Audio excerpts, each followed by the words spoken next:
उद्या 2026 या वर्षातील पहिली पौर्णिमा शनिवार 3 जानेवारी 2026 रोजी असून तिला शाकंभरी पौर्णिमा असं म्हटलं जातं। प्रत्येक चंद्र महिन्याच्या पौर्णिमेला काहीतरी विशेष महत्त्व आहे। तर यापैकी शाकंभरी पौर्णिमा आणि प्रौष्ठपदी पौर्णिमा याबद्दलची माहिती सर्वांना असतेच असे नाही। शाकंभरी पौर्णिमा ही पौष पौर्णिमेला असते। महाराष्ट्रातील काही देवस्थ ऋग्वेदी ब्राह्मणांची ही कुलदेवता आहे। शाकंभरी देवीला बनशंकरी असे आणखी एक नाव आहे। हिचे मुख्य स्थान विजापूर जवळ बदामी येथे आहे। देवी भागवत ग्रंथांमध्ये हिच्या उत्पत्तीविषयी एक कथा आहे। एकदा खूप मोठा दुष्काळ पडला, लोक अन्न पाण्याविना उपाशी राहिले, त्यामध्ये अनेकांचा मृत्यूही झाला। देवीला या करुणा आली, तिने आपल्या अंगातून असंख्य शाकभाज्या उत्पन्न केल्या, त्या भुकेलेल्यांना खाऊ घातल्या, त्यामुळे अनेक लोक दुष्काळातूनही वाचले। त्यामुळे या देवीला शाकंभरी हे नाव मिळाले।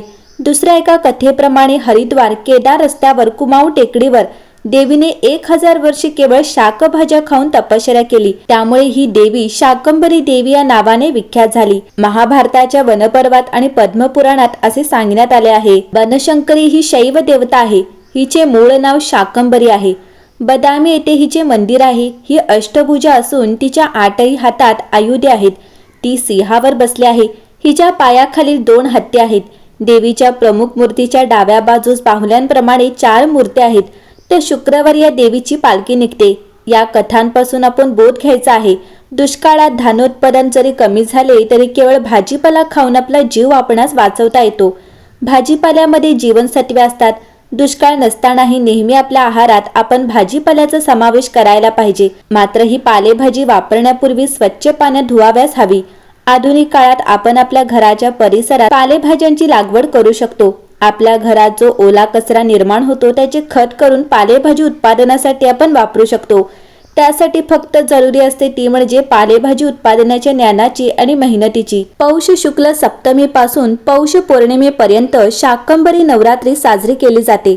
शाकंभरी देवीची पूजा करण्याबरोबरच आपण जर आपल्या परिसरात स्वतःच पालेभाज्या निर्माण करून त्या जर भोजनात वापरल्या तर शाकंभरी देवी आपल्यावर नक्कीच प्रसन्न होईल आणि पुढच्या नव्हे तर याच जन्मात आपल्या शरीराचे व मनाचे आरोग्य चांगले ठेवील, यात तीळ मात्र शंका नाही। आपल्या हिंदू धर्मात पौष पौर्णिमेला विशेष धार्मिक महत्त्व आहे। या दिवशी स्नान, जप आणि दान केल्याने अक्षय पुण्याची प्राप्ती होते। या वर्षीच्या पौष पौर्णिमेचा काळ आणि दानाचे नियम जाणून घेऊ। तर पौष पौर्णिमा तिथीचा प्रारंभ आजच 2 जानेवारी शुक्रवार 6:53 पासून सुरू होऊन पौष पौर्णिमा तिथीचे समापन उद्या 3 जानेवारी शनिवार 3:32 पर्यंत असेल। पौष पौर्णिमेचा संबंध चंद्राशी असतो, त्यामुळे या दिवशी पवित्र नदीत किंवा घरीच गंगाजल मिश्रित पाण्याने स्नान केल्यानंतर आपल्या क्षमतेनुसार दान करावे। दानासाठी काही वस्तू अर्पण केल्या जातात, जसे की पांढऱ्या वस्तूंचे दान, चंद्रदेव प्रसन्न होण्यासाठी तांदूळ, दूध, साखर, पांढरे कपडे आणि पांढरे चंदन यांचे दान करावे। मौल्यवान धातू आणि रत्न, कुंडलीतील चंद्रग्रह मजबूत करण्यासाठी चांदी किंवा मोती दान करणे अत्यंत फायदेशीर ठरते।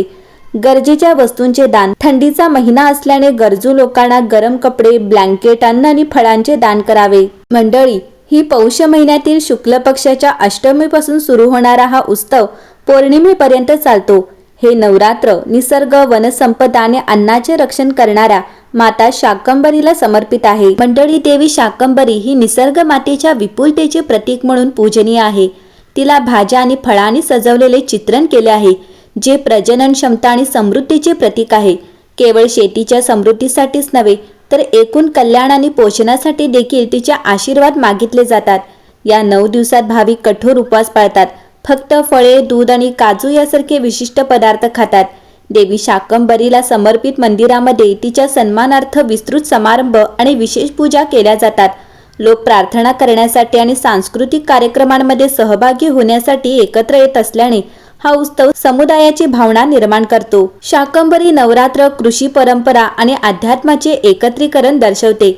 हे भारतीय संस्कृतीतील पृथ्वीच्या कृपेबद्दल आणि दैवी स्त्रीत्वाबद्दल खोलवर रुजलेल्या आदराचे प्रतिबिंब आहे। शाकंभरी नवरात्र जरी प्रादेशिक पातळीवर साजरी केली जात असली तरी शेती, अध्यात्म आणि दैवी यांच्यातील संबंधांवर भर देण्यात त्याचे खूप महत्त्व आहे।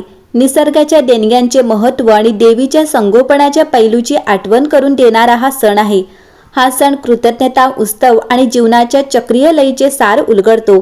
देवी शाकंभरीचा सन्मान करण्यासाठी भक्त एकत्र येत असताना शाकंभरी नवरात्री कृतज्ञतेच्या साराने प्रतिध्वनित होते, ज्यामुळे कृषी वरदान आणि आध्यात्मिक पूर्तता या दोन्हींचे वचन दिले जाते।